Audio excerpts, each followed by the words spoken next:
Hey guys, what's going on? So today we're on day 29 of the 30-day vocabulary challenge. So it's the second to last day, so I thought I'd do something, somewhat special.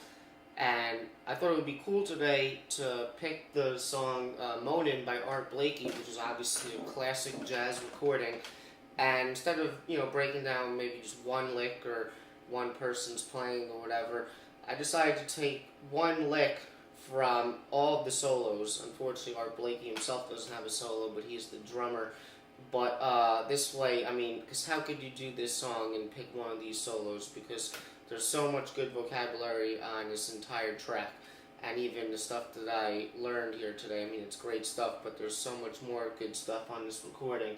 And also I want to do this because even though the bass lick that I'm going to show you today is not really anything too crazy at all, it's really quick and it's definitely the most simple thing of everything I'm going to show you, but I have to show at least a little bit of love to some of the bass players because I hadn't done any bass players, unfortunately, in this whole challenge. I just thought of that today. But, so yeah, most of you guys I'm sure are familiar with this song.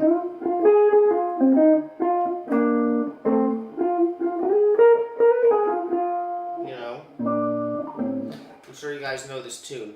So just some quick harmonic context. The main A section, it just stays around F minor, and it kind of embellishes it with like a minor 2-5-1, or even just the 5 chord,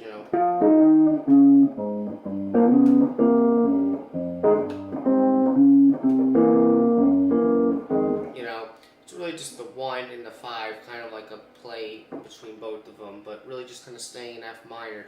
And then the B section, which is going to matter only for the first line that I'm going to show you. Basically what I have for the B section is like a B flat minor. It's like a B flat minor over A flat, like the 7th in the bass. Then a minor 2-5 back to the F. And then F7, which goes back to the B flat minor. B flat minor over A. So it's like half the, or double harmonic rhythm of what it was the second, or the first time through. Again, the bridge is just...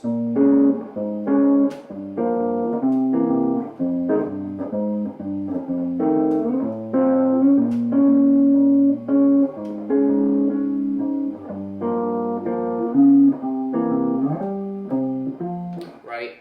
So that's going to matter when I show you this first line right here, just so you have some harmonic context.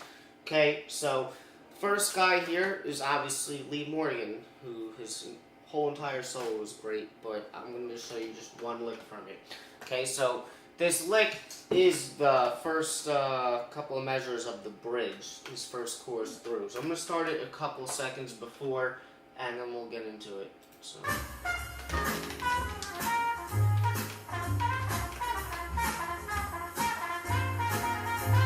Right now.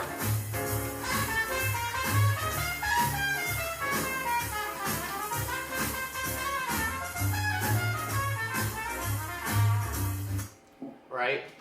So that lick.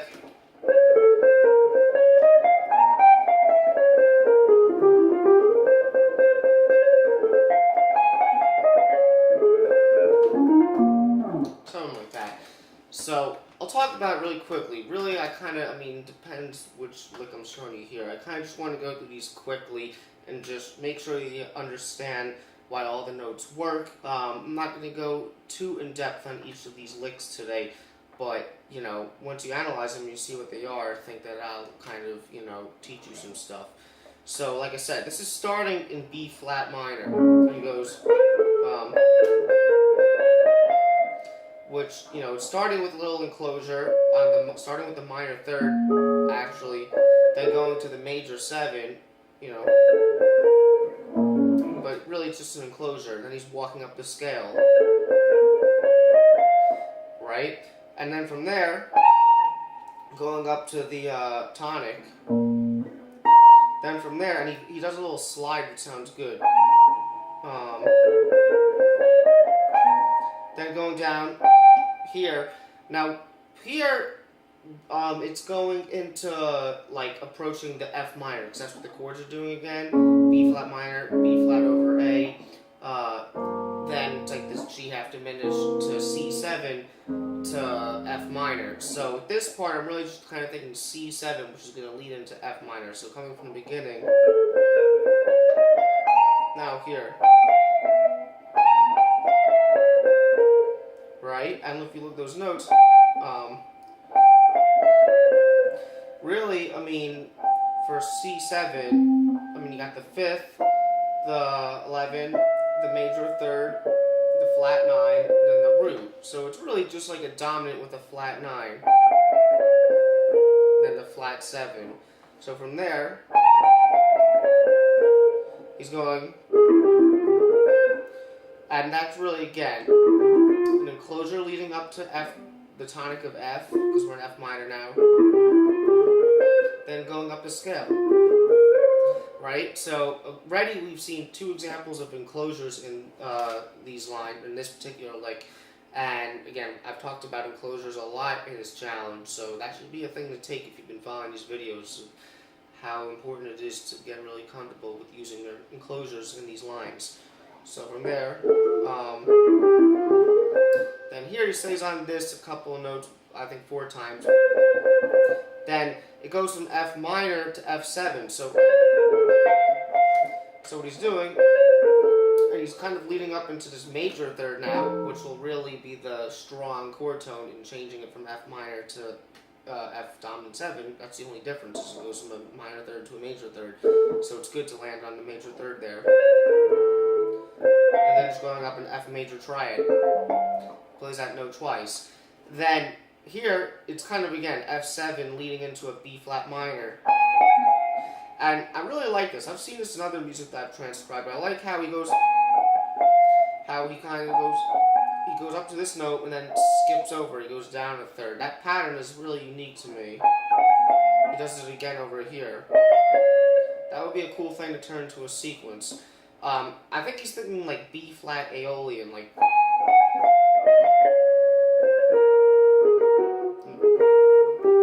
Something like that.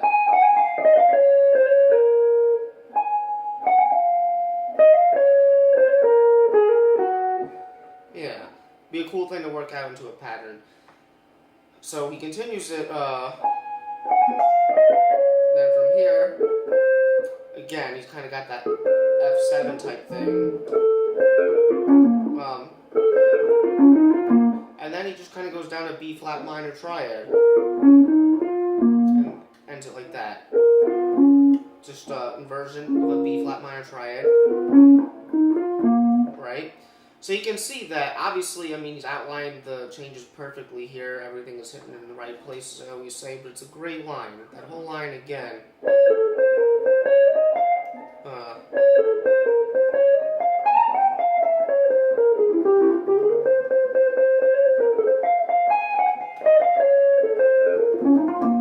You know, it's great. Alright, so let's move on to the next one now. So now we're going to look at Benny Golson. And this line is kind of quick. This is probably the trickiest line to actually get down cleanly. Okay, so I'm going to fast forward a little bit here. Alright, so this is a couple seconds before.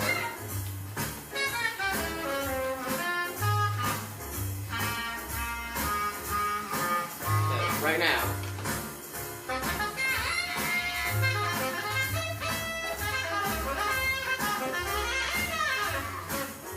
Okay, so very tricky. Now that slowed down.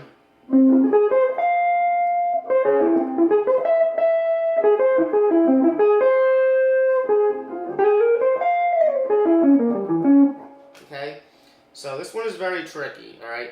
Now, all the lines, including this one, for the rest of the video, are all going to be focused around the A section of this tune. And like I said, the A section is really just focused around F minor, that's kind of embellished, or with like a minor 2-5-1. Right? But again, you can even simplify your thinking even more to just going between like an F minor and then the 5, the C7. Just, you know, your tonic tension. It's that harmonic duality like I always talk about. Okay?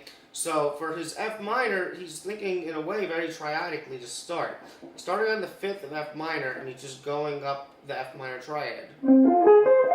Now, the beginning part of this line is actually the important thing to note here is the rhythm. This is the only thing I'm going to say about rhythm really today, but the rhythm is really good. And this is starting on the end of 3, and then before it has an 8th note triplet, so it's like 1, 2, 3, and 4 ends up, and then 1, and then it lands on that.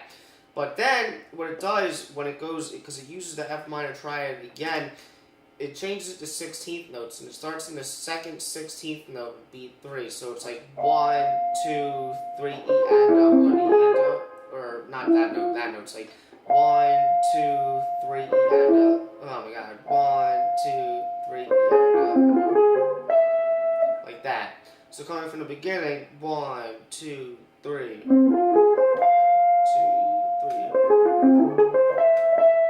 Right? So it's cool how the first time it was more of a triplet thing.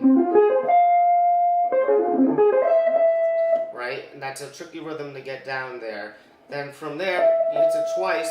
Now, again, because it's more of like a C7, and look what note he landed on there, is the major 7th in relationship to F minor, and that note is also the major 3rd of C, so that is really indicative of this C7 there.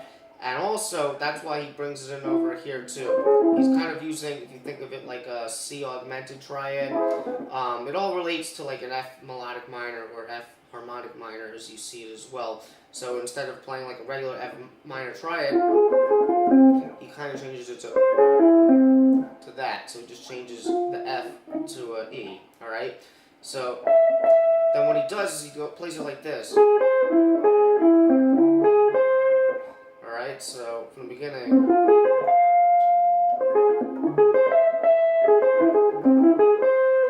Right, then from there he goes back down to this note, and then leads back into the F. Now here, kind of goes up the scale a little bit, and then goes up from there, from the 5th to the tonic. Alright? Now here, this is a really fast line, so I tried to hear as best as I could. And that's where I kind of ended it. That's the notes. I'm not sure if I'm missing a note or not. Yeah, I'm pretty sure I'm not missing a note. And what it is, so he's kind of like doing these quick notes from like the tonic to the flat 7 with the major 7 in between. Then the 5th. Now he's going down the augmented thing again here. Then from here, he's actually going from here. Now, in relationship to C7, this would be the flat 9. So now he's kind of switching from an augmented thing to a diminished. And the diminished obviously relates. So if you think C7, I mean, it would be like D flat diminished, or E diminished, or G diminished, or B flat diminished, which are all the same. They're all related to C7. So that's actually really cool too, how he has this descending line, it's fast, and he's starting with more of like an augmented thing. And then he's going to this. Now that's where that part of the line ends, but that note, you know, your ear hears it wanting to lead to something else. That's where I decided to end that line. Okay, so from this you can kind of take how, you can see how he just has a very simple minor triad, and again, it's going between tonic and dominant 5, or the 5 chord, to create tension. He's kind of playing with the regular minor triad, you know, and just using rhythm and being very intelligent with his phrasing.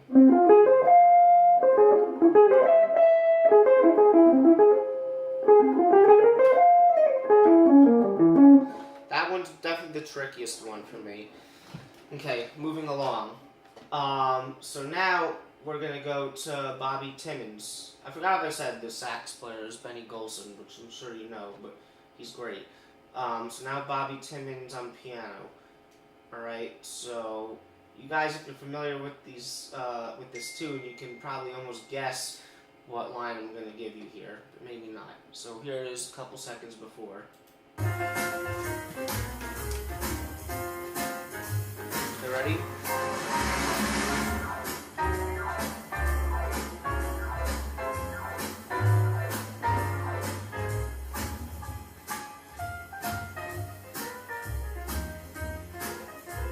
Right? Okay, now that's slowly. Now some of those chords, I'm going to talk about how I harmonize them. They may not be totally accurate with the voicings compared to what he's playing, but they still work and for the most part convey the same thing. So I have something like this. Sorry, let me do it again.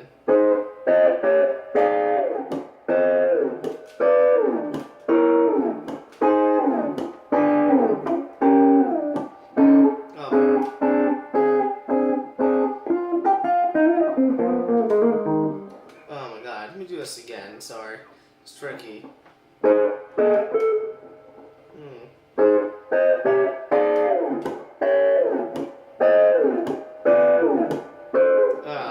Sorry, what am I doing?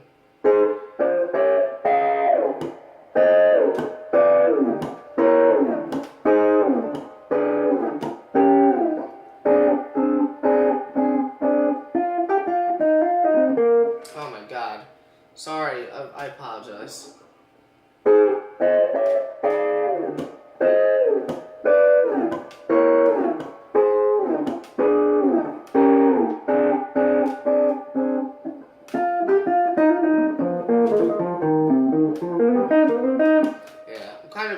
Obviously, I had some trouble with that there.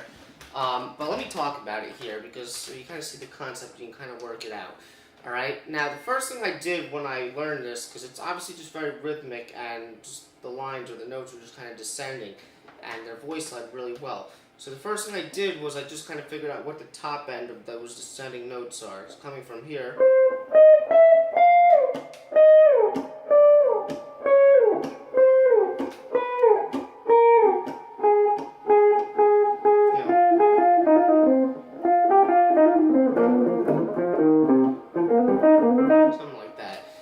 So coming after descent, the first and the last notes going from are the ones that have space. The half step or whole step, and then from there chromatic, chromatic, chromatic, chromatic, then a whole step. I'm definitely getting that the wrong amount of times right now. I'm sorry for that, but basically, here's how I figured it out. Basically, I was kind of thinking of this relating to like the Barry Harris type stuff with the diminished sixth scale, and just to kind of be really quick with it. I mean, if we're thinking F minor, which is related to A flat major, those keys are kind of like the same. He kind of sees it as A flat major 6 and F minor 7 is like the same chords, and you have like the diminished chord in between.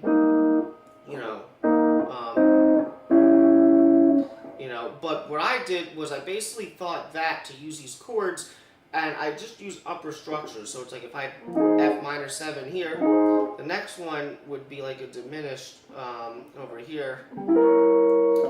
Then you'd have another A flat major 6 or F minor 7 just inverted. Then another diminished chord, and then here's your F minor 7.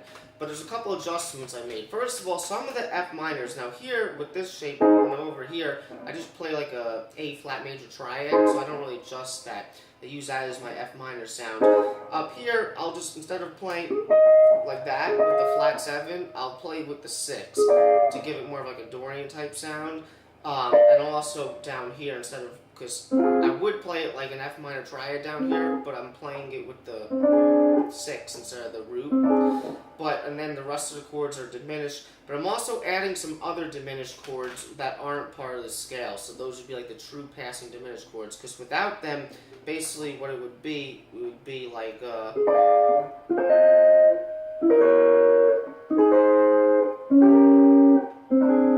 right? And again, the bottom one and the top one were adjusted.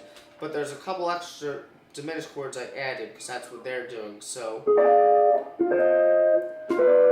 this is not part of it. So that's the diminished passing to that one, and then unless maybe this one might be the added one. It's actually probably this one, yeah. Then that's I think the extra one, and then. So basically what you want to do is you kind of want to get familiar with that. So just kind of remind you if you're not familiar with the Barry Harris stuff. If you think an A flat major scale and you add a flat 6.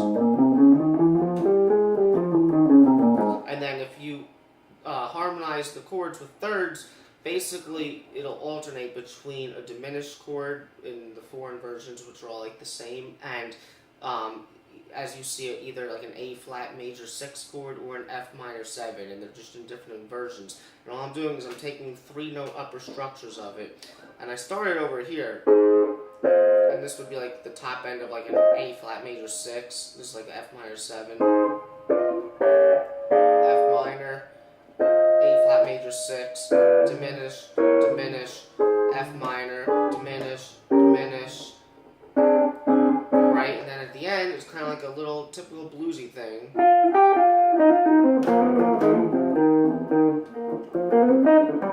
Just straight up F minor. I'm not really analyzing the notes right here. I know I'm kind of just kind of glossing over it, but you can kind of hear.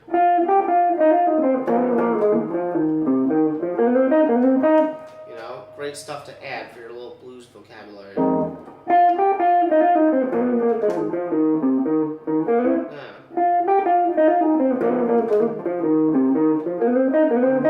You know, so that's that. Okay, sorry if I kind of like rushed through that one. And then here is the bass player, Jimmy Merritt.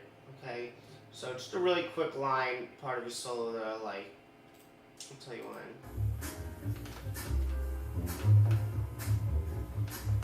Right now.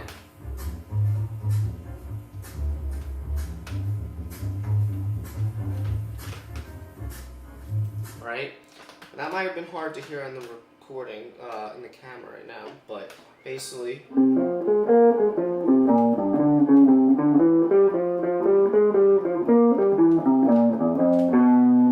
Right? And it's 8 notes, so it's not like he's not walking a bass line in quarter notes, so it is 8 notes, but it's great, and it really, almost in a way, a walking bass line just very easily outlines the chord changes. He's still doing that in a very simple but logical and good way. So, you know, if we think F minor, he's approaching it with the 5th, almost like a pentatonic. Now from here, he's going. So that's almost for like your 2-5-1. Again, we think G half diminished, it's the flat 3rd, the root, and then the second 2 notes are leading into the C7. This is like straight up, like out of, like, if you've seen my popular video on the bebop formula, it's like this is exactly related to that. Leading into the C7, and then going into the F minor again, so. And then he's playing the tonic twice. And then 2 and 3 and then yeah, what's he doing? From there, that's like C7. The 3rd, then he's doing this little tritone, and that's almost like his C7, or sorry, his F7 leading to the bridge, because it's leading to B flat minor at that point. So it's like the F, it's like the major 3rd of the C, then that's like the F7 with the tritone or the flat 5, which is the half step that leads to the tonic B flat minor. You know, so that line.